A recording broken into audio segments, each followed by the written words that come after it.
Hello everyone, welcome to sqadia.com. I'm Sananur Rahman and today we are talking about the genital system.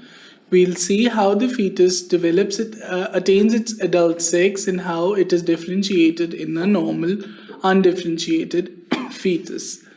This lecture has been subdivided into 5 sections. The first section will be dealing with the development of gonads. We'll see what the gonads or the developmental organs actually are. We'll have an overview of it, that what are the actual components and how they are formed. Then we'll see the indifferent stage, in which the development between a male and a female fetus remains similar. Then we'll move on to the second section of this presentation, which is the definitive stage. In the definitive stage, the adult sex of the fetus has already been determined. Now, when the sex has been determined, it undergoes specific processes to form the adult human sexual organs.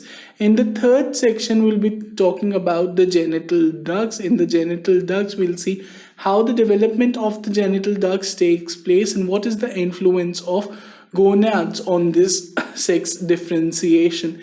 And finally, we'll see the development of the male genital ducts, that is, what are the components and how they are formed in the embryological scenario.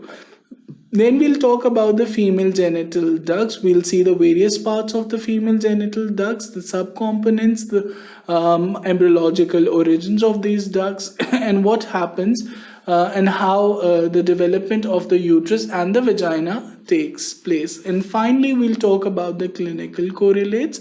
In the clinical correlates, we'll see what happens when the developmental processes that we have talked about throughout this presentation, this lecture, what happens when they go wrong, and the normal physiology and the normal anatomy of the reproductive tract does not develop.